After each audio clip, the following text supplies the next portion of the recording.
Howdy folks, Keywii here, and welcome back to Suzerain, a safe space in which we awesome are, of course, joined by nobody. Hello! So we got one final last singular thing here in whole sort. Got the campaign finance bill. Sign or veto the electoral campaign finance bill. Alright, let me take a look here. Criteria for the allocation of public funds shall no longer be according to the number of votes won in the general election by a political party.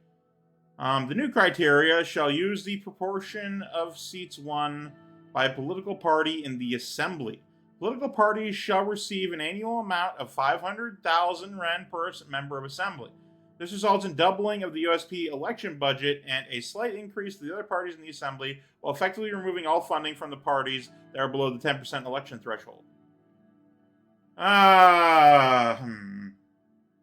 I mean, I see this as a good thing. First of all, it gives me more money, and more money for me is great. But secondly, it's very interesting. Because first of all, this is a thing that I, sort of set up, I believe. I'm just like, hey, we should do that. Let me check my notes here. You fix economy, fix education. Essentially, it's saying you don't just get money because of blank reason. You get money because you win. If you get a member into the assembly, you get a bunch of money. Yeah, you know what? I'm gonna sign off on that one. Let's see here. Law. BFP ban. Electoral funding reform. Unfair election funding. Shit! A new bill has passed to law changing the criteria of the publicly funded elections drastically. The recent electoral funding bill passed by the government cuts public election funding for parties that didn't enter the assembly while doubling the USP funding. Well, enter the assembly then. Don't just get money, you gotta work for money. That's kind of the whole point. Anyway, we got the radical. A new law that further expands on the unfairness of our election system has been approved by the Grand National Assembly and was signed into law by President Rayne. The new law changes the rules of eligibility of public funds that are reserved for every political party in Sordland. Previously, the funds were given on the basis of a number of votes in the general elections. With these changes, the funds will be given on the basis of a number of seats the political party holds, which eliminates every party apart from the three that are currently in the assembly. This insane law also results in growing USP's share from the funds to double. So Anton Rayne's presidency begins. We at the Radical are already smelling a rot in whole sword. That's a shame.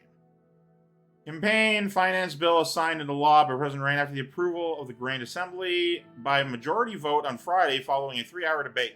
Franz Richter, who objected to funding package, saying it contained too much unfairness in the allocation of the budget, who also sought to delay proceedings by demanding formal recorded vote, but was overruled. The new law brings small changes to the criteria for the allocation of the campaign budgets and introduces no changes to the total amount of public funds reserved for political parties, which stands as 100 million SR. Maybe it wasn't a good idea to do that. That's a shame. Invest in Arcasian company stocks. You need to buy stocks from Arcasian company? What? I'm definitely not doing all my wealth. A personal investment opportunity by has been relayed by Mr. Manger, politician, businessman. Okay, an experienced stockbroker in Ventry City, Arcasia is selling valuable shares of Armadine Industries, an up-and-coming electronics manufacturing company. We can invest or let the opportunity pass. Arcasia is a constitutional republic situated in western half of Maricopa. Oh, right. This is the America stand-in. Highly developed country, blah, blah, blah. Arcasia is our America. Anyway,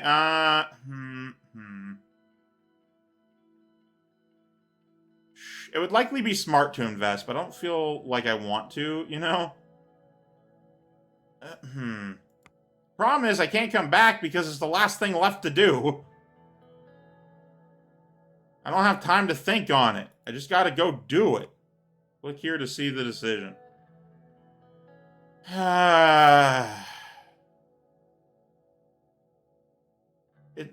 Alright. Here's the situation. It's outside the country, yeah? There's an up-and-coming electronics manufacturing company. We can invest or let the opportunity pass. We're not going to invest in things that are outside of our own country. That could be seen as bad. I want to not do that. I want to hold off, and maybe it would help me get richer, but whatever. I want to hold off on that because it's about the country first. Or Stotska first. And that's in the journal. It is. Where is it? Ray plan. I clear my intention to work with the reformists. I allowed the new... Well, there's 6 here. Whatever. Okay, so... Reception at the inaugural ball. Sure. Residence of the presidents. Excellent. Oh, that's some nice music. I just finished buttoning up my suit jacket when the doorbell rang. The presidential guard had arrived to pick us up for the inaugural ball. The ball was a 3-decade-old tradition, breathlessly anticipated by politicians, bureaucrats, and the press. All eyes are about to be on me. I called on Monica to get the children ready. Looking in the mirror, I straightened my tie and took a deep breath. After tonight, there would be no turning back. Suddenly, Dina hugged me from behind, startling me a little. I'm not going to do voices for, like, family members. It just doesn't feel right. Feels like it'd be too much effort for too little reward. Monica had fixed her hair into an elaborate braid woven through with ribbons. Papa, Mama told me it's time to go. Oh, darling, I'm ready. Where's your brother? Tell your mother I'll be ready very soon. Stroke her hair. Tell your mother I'll be ready very soon. I'm somewhat business. You know, I'm not full business. I'm a little business at all times. I'm a strict father. Okay, Papa, I can't wait to see the palace. It's almost time to leave. The big ball was starting in less than an hour. Now, where's my first lady? Darling, Franck, it's time. Monica, Franck, enough fussing around. Let's get a move on. I could be in a hurry. Now, where's my first lady? Monica comes down the stairs. She is wearing a simple yet elegant beige sheath dress with short heels. Her hair has been neatly pinned into a chignon, showing off her pearl earrings I had given her for our 15th anniversary. All those years she had stayed by my side. Now we're about to begin the most challenging chapter in our lives yet. Chapter 1. How do you do, Mr. President? Kiss her hand, embrace her. Just stand there and look at her. I'm gonna embrace her. I pull her into a deep embrace. Where the hell is my fucking son? Gorgeous as the day we married. How do I look? Like the 4th president of Sordland. Very funny. Frank trudged down the stairs. This thing itches. Frank tugged on the collar of his new tuxedo. He seemed all ill at ease. Are you good, yo, Frank? I'm glad to have you with us for this big night. Don't make me wait again. Wow, I could just fucking make Frank like the worst person. I could just fucking hate him. He is currently at a high school. You're currently in elementary school. In a brief interview, Monica Rayne said that she was named after her grandmother who came in the 1860s to Sordland. Agnolia hopes to start a new life. All right. Glad to have you with us for this big night. Sure, Dad. I'm just dying to go. Papa, are these people going to be around us from now on? She pointed at the presidential guards at the door of the house. Yes, Sordland's most important family needs proper protection. Unfortunately, yes. They can't leave our side until my term ends. You'll get used to it. These people are our friends, Dina. It's alright, baby. They're here to make sure nothing bad happens to your papa or his family. Monica held Dina's hand. Together, flanked by the guards, we walked out the door. Halfway to the car, Frank stepped abruptly and turned towards me. Stopped abruptly. Dad, do I really have to go? Couldn't I stay home instead? Or with myself, Frank? But I feel a lot more confident with my son by my side. It's party thrown for me. Don't you want to support your father? You'll love it, son. I'm sure there'll be plenty of pretty girls to dance with. Don't make me angry. Fucking shut up, Frank. Your disappointment. I'll guilt trip him. Right for squares. Who am I who will I even talk to? Your dad is the fucking president, you clod. Come on, Frank. We've been through this. Yeah, no, I'm sorry. I just wanted to try my luck. Got that over with, Frank? Let's go. The car is waiting for us. The presidential guard showed us the way as red and blue lights flashed around us. Serge, my driver, ushered us into an armored limousine. Ooh. The motorcade started moving towards the palace. I gazed out the window, deep in thought. Anton, what are you thinking about? Nothing? Nice car, isn't it? With all that's been happening, I wonder if I made the right choice. I was thinking that we've come a long way together, haven't we? I got the job on the mind. Money on the mind and the mind on the money. I know you have a lot on your mind, but you deserve to relax tonight. Just remember, no matter what happens, the children and I will always be there for you. That's fucking foreshadowing, foreboding. You're gonna help Papa fix everything. Frank rolls his eyes. I know you will, honey. We'll see, darling. That means a great deal to me. Let's just enjoy the night. Stay silent. It's for now. After what seemed like a few minutes, the convoy slowed to a halt. Yeah, so the recent thing that I signed off on, I'm wondering if it was the right thing to do. It's on my mind. That's how I'm justifying my actions. The convoy... Serge rolled down the limousine's soundproof partition. We are here, sir. Hope you enjoyed the drive. Thank you, Serge. I did thank you, Serge. Much appreciated. How are you today? I did, Serge. Thank you. Always a pleasure to hear that. Serge opened the door for me. The normally imposing palace was festooned with garish banners that nearly made it look cheerful. A line of shiny luxury sedans stretched around it. Politicians, bureaucrats, and celebrities, the creme de la creme de la creme de la crop of Sordland elite, streamed inside the building. Good luck out there, Mr. President. I'll see you on the trip home. I stepped out and immediately found myself surrounded by loud voices and camera flashes. Hordes of eager journalists thrust their portable microphones my way. My guards fended most of them off, but one woman managed to dodge them and corner me. I recognized the Swordfish Broadcasting Company logo on her press lanyard. Mr. President, do you plan on working together with the opposition parties on the expected constitutional reforms? It will bring real change. This night is for celebration. I'm not going. You know what? I'll answer a few questions. Make myself look good. You know, it's all about looking good. Possession is willing to support us.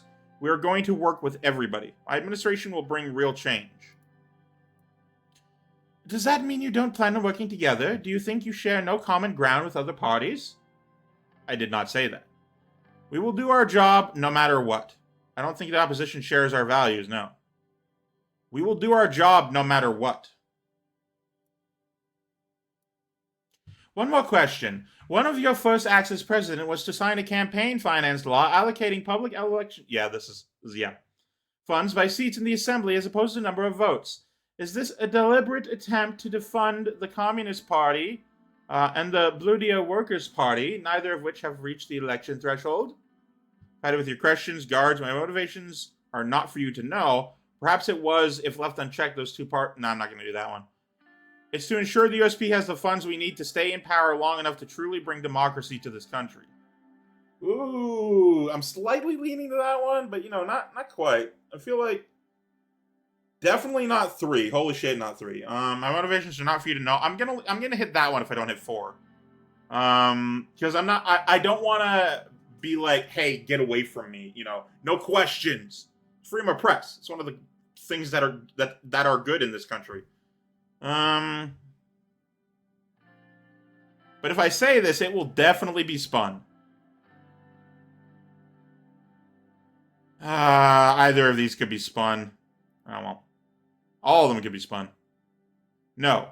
It is ensure the USP has the funds we need to stay in power long enough to truly bring democracy to this country.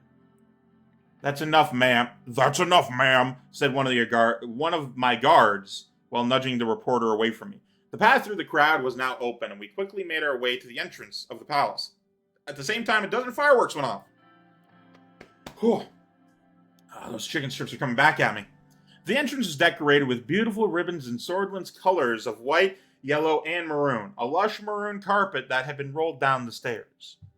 We entered the lobby and joined the throngs of people making their way towards the ballroom. Behind me, I heard a familiar voice.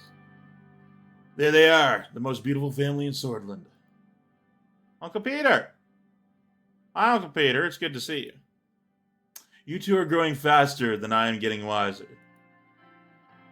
Are you sure you've gotten wiser? Any wiser, Peter? You're safe for sore eyes. Mr. Vice President. I'm gonna jab at him. Maybe not. After all, I'm still sticking with you. Yeah, we're running, man. We're running mates. We're good. We're good. Yeah. Happy to see a familiar face, Peter. Evelyn. Peter's wife, Evelyn, approached us and shook our hands with a firmness that belied her delicate features. Congratulations, Anton. I have to say, the results were clear to me from the beginning. I appreciate it, Evelyn. It means a lot. Thank you. We both worked hard to make it happen. I wish I was as sure as you. There's a woman behind every successful man. Now, I could say that, and honestly, I mean, in real life, I don't fucking support this opinion because it implies something. I don't know. I'm not going to get into it. But the point is, I'm going to go with this one. We both worked real hard to get to it. We know you did. You deserve the position. And tonight, we reap the rewards. Hope you will show the same enthusiasm on the job. Exactly, that's why we are here. We could start by getting some drinks. Yes, definitely need a celebration after all that. Still on my mind. My mind on my money and my money on my mind. And I think something just unplugged.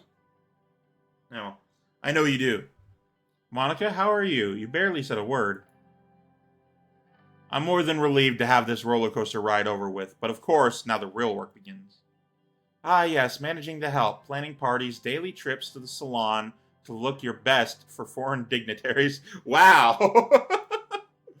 Don't be so old-fashioned, Evelyn. I plan to use my power as First Lady to advance the position of women throughout Sordland. Equal rights for our sex are long overdue, wouldn't you say, Anton? As long as you don't burn the roast, am I right here? Whoa! Oh, God, I would not at all say that. Up to a point, yes, that they mustn't neglect their responsibilities to their husbands and families. Slightly less horrible than the first one. So we will work together to achieve that. That's my wife, never content. Just a pretty fit. 3 is a clear choice here. Like, I don't care about being in character for my dude. Fucking damn. Absolutely, we'll work together to achieve that. Monica flashed me a smile. Dina suddenly jumped in between us and tugged on my sleeve. Papa, can we go? I want to see the ballroom. We're having a conversation here, Dina. Yes, it's time. Let's go. I'm not always the most attentive. Now, I did, if I recall correctly, I might be wrong. If I recall correctly, in the prologue, I took time off work to spend time with family. But work is always an important thing.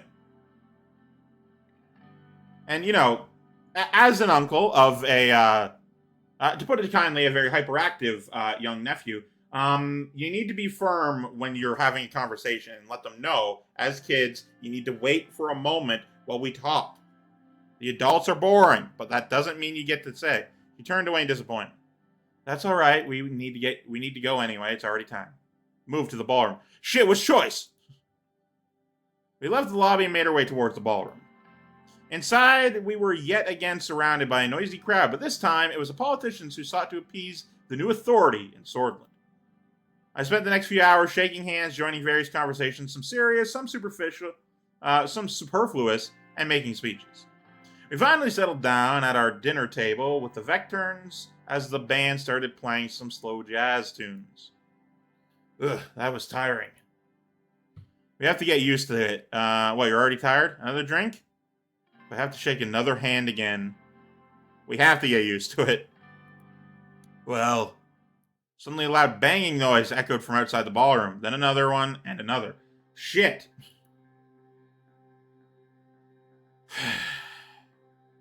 It's the thing we just did, isn't it? I swear to God, if that's the reason we're being assassinated. Musicians stopped playing, everyone in the room was looking around in confusion. Peter and I turned towards each other. Realization dawned on both our faces. Fireworks? No, gunshots.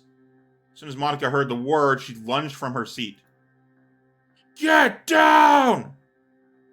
Shield Monica and kids.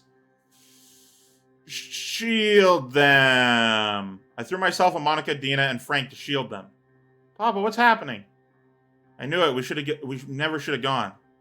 Chaos broke out as some guards flung themselves under their tables and others ran towards the doors, screaming. Dina burst into tears while Frank tried to comfort her, hiding the fear in his own eyes. His good brother. 3 more gunshots rang out loudly. Who is this? Who? Okay, let me take... No! Let me take a look at you! Sordland police officer and administrator, who is the current Greater Whole Sword police chief. He assumed the position in 1915 and is sworn in by Mayor Lilias Graf in a public ceremony. Alright. Mr. President, are you alright?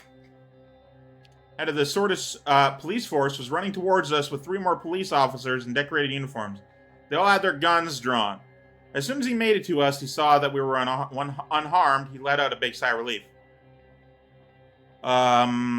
Thank God. What the hell is going on? Status report. 1 second, Mr. President.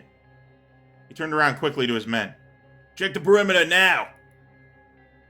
Paul, Jensen, follow my lead. We will bring them to the safe room. He now turned to Monica, Evelyn, and the children and spoke in a softer voice. Do not worry. The situation is now under control. Please follow me. We promptly followed Carl through the winding halls of the corridors of the palace. His men still had their guns drawn, which did nothing to ease the tension. On the way, Peter made an attempt to break the silence. What a fucking night. It's not over yet. Shh, not now. Can you shut your mouth for a bit? Yeah, not now. Not now. Yeah, I'm not gonna, like, fucking explode at him, but, like, there's a time and place, Peter. Come on. Carl turned to us with a serious face as we were about to round a corner. Quiet, please. Sorry, I talk when I get nervous. Peter, shut up. Carl flipped a switch on the wall and a panel opened, revealing a hidden staircase leading to a large reinforced door. Inside, a set of emergency lights flickered on. The safe room was comfortable and spacious, with expensive-looking leather sofas. I mean, I don't think you need that much space. I guess if you already have that much large of a building, it's fine, but... Small security monitors on the wall displayed grainy footage of each room in the palace. There was a boardroom and a pantry containing enough provisions to last us months. Monica and Evelyn sat the children down and started wiping their tears. Carl stepped away from us and made a few radio calls. When he was done, he returned to me and Peter. What's the status? Not the best inauguration? No. We're under attack. Who is attacking us? What is going on? So tell me, Carl, do I have clowns for... No. So it's 1 or 3 here. Under attack. Who is attacking us? What is going on? I'm not panicked. It's a bad situation, but I'm not panicked. So what's the status? Carl's radio suddenly crackled to life. Every second felt like an eternity as he pressed his ear to the receiver. When it felt silent, he turned to us. Good news. We're not in any danger at the moment. The situation has been dealt with and the perimeter has been secured by the police and the guards. He glanced toward Monica, Evelyn, and the kids. If I may, sir. He gestured towards a more private corner of the room and started speaking more quietly. This is what we know so far. We have confirmed that 2 people have gunned down in the front of the palace. The attacker is one of them, and we have reason to believe he was working alone. He fired 3 shots at an MP, 1 to the head, 2 to the body, instantly killing him. Presidential guards at the palace immediately shot and killed the attacker. He has not been identified yet and will require an investigation. The MP that was killed was identified as Bernard Circus. Sordland poet. Oh, that's a shame. Regarded as the leader of the Sordland, heavily influenced by the social, cultural, economic. He earned Sordland youth. Surviving the purge. He moved to the United Cortana. Returned Sordland following departure. He organized strikes against the Sordland government's failure to include amnesty laws and started to become a popular figure in Sordland politics. That ain't no good. This is huge, Anton. This will cause a lot of problems. A lot of problems. Peter pulled out 2 cigarettes and handed me one. He then turned to Evelyn. I could hear him trying to reassure her that everything was going to be all right. Monica was still trying to tend to Dina and Frank, as Frank paced the room, mumbling that he should have stayed home. Comfort Monica and the kids. Peter, old friend, what the hell have we gotten ourselves into? Smoke alone. Family time. I'm a family man. Sat down beside my wife and kids. Nothing like this will ever happen again. I will make sure of it. We are safe. I will make sure everything is going to be fine. I feel like this one's a little more realistic, but also it just feels more, like, comforting. You can't be sure of anything anymore, Anton. I lit my cigarette and took a deep drag. I was going to see this through and keep my family safe. At all costs. I crushed a cigarette in the ashtray. Man, I didn't even get a puff out of that one. Oh, no, I took a deep drag. All right. I got 1 puff out of that one.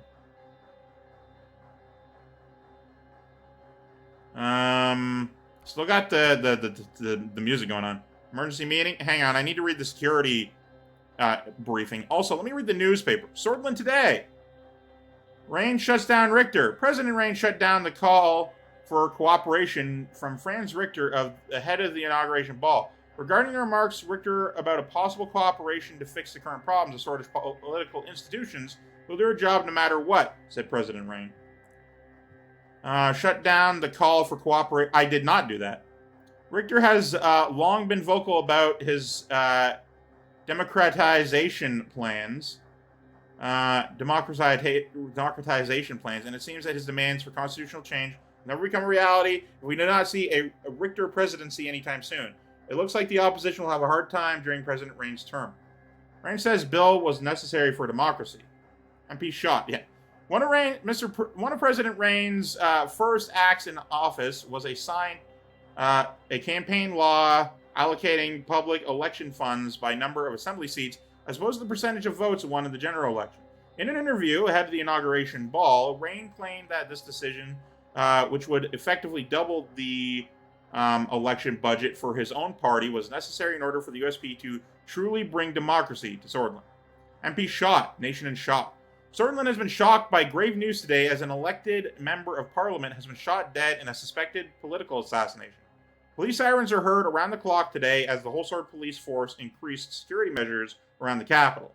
The fact that such a violent act happened at the heart of the capital during the new president's inauguration celebrations has worried many citizens. The Red Youth has reported to have promised revenge. This seems like it has the potential to spark that would swirl Sordland into a political violence of the 1920s. Shit. It's only been 30 years. Calm down. Security measures at the Capitol have been heightened after the murder of Bernard Circus. The mayor of Whole Sword reports that everything is under control. Security around the Maroon Palace has been increased with the combined efforts of the Whole Sword Police Department and the Presidential Guard. Additionally, the entrance procedures to the palace have been revised with advice from security professionals. Police Chief Carl Grazer reported that an investigation has been launched on the murder of Bernard Circus. That's good. All right, emergency meeting, situation room, Maroon Palace. Oh, I just started the scene. Shit, it's at 28 minutes. We're gonna go way over time today. The situation room was gloomy. My cabinet members were gathered to discuss the shooting outside of the palace. Lilius represented the initial report. Bernard Circus was shot dead at 9:03 p.m. in front of the palace gates. He was an elected independent member of the assembly and, as you know, a famous communist. She spat the last word out with some distaste. The guards at the scene were 50 meters away and immediately took action by responding and killing the assailant, who was identified as the member of the national organization, Young Swords. The president and his family were unharmed, praise God. And be shot near the palace is absolutely unacceptable. I mean, yeah. What were the motivations of such a horrid act? But why Bernard Circus? So I wasn't the target? I'm not going to hit 4 because that seems a little insensitive, I guess you could say. Why Bernard Circus? What were the motivations? I mean, it's easy to tell what the motivations were.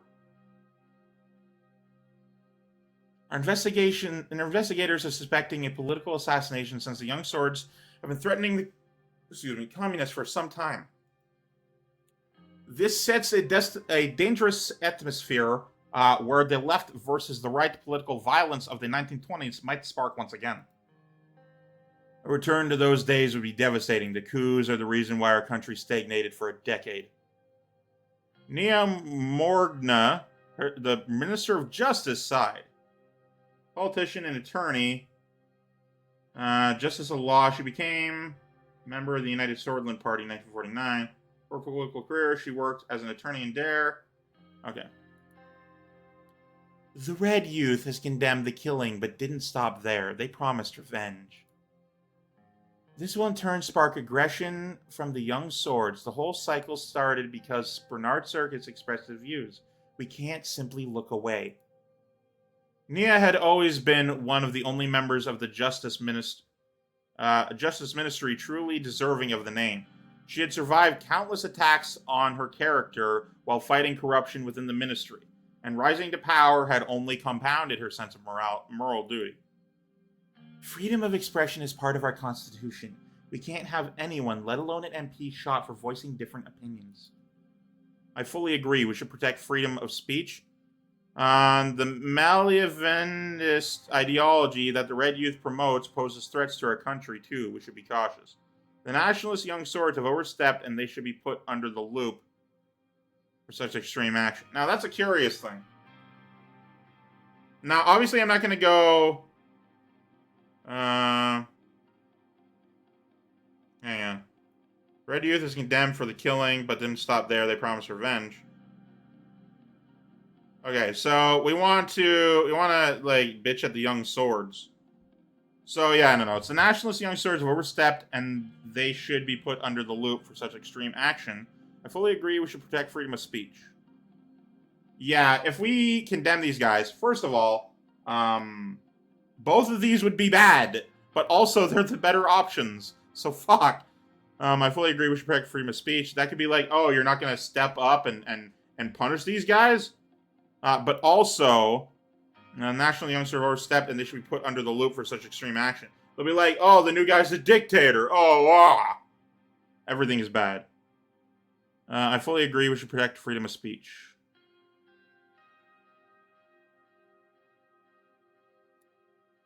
Our laws do, and for very good reason. Silencing voices only results in fear and stagnation inside society. We had that before, and we know very well how it was. I hear your concerns. Our police do their best to uphold the rights of our citizens. We will prevent such an act from happening again by making sure our security measures are reevaluated. Minister of Defense Losef Lancia grunted in approval. Oh, this man looks very bad. He towered over the rest of us in full military uniform, his many war medals conspicuously on display. He looks like the one dude from Inside Job, the fucking general that was part dolphin. Agreed, ma'am. No. Agreed, ma'am. Our gendarmerie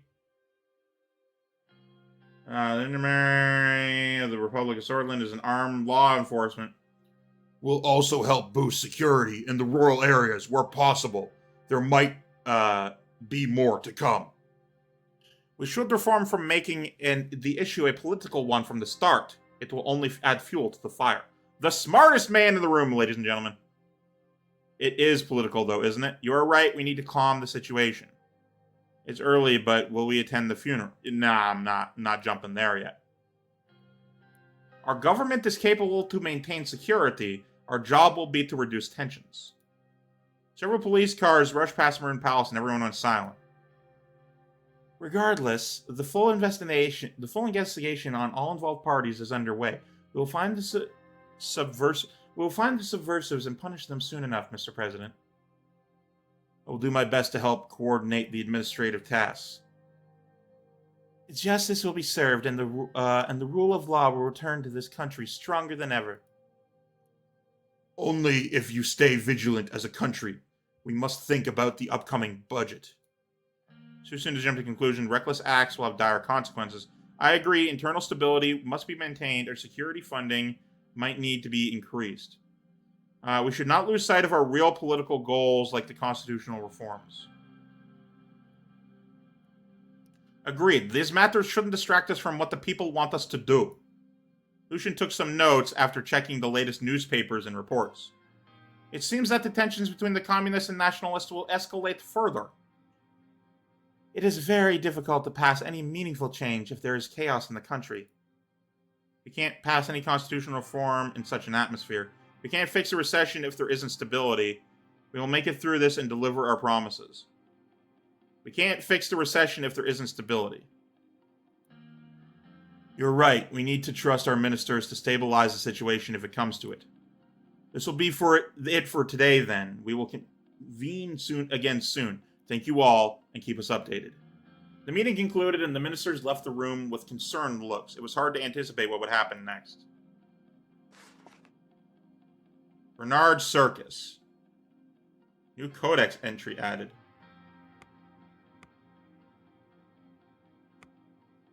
Assembly. Bernard Circus was a Sordist poet novelist. I'm going to hit the news, first of all.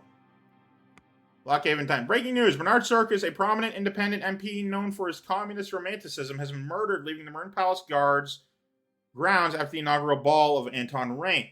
Reports indicate a politically motivated assault by the far-right nationalists of the Young Swords. Shocking photographs have been leaked to the press showing blood-drip stairs of the Marin Palace. We heavily condemn this sort of political violence. This is a very cycle the president must break with reforms. All right, so that's everything. I'm incredibly and painfully hesitant to hit the continue button because I think it'll launch me into another scene. But I'll see what I can do. A few days later.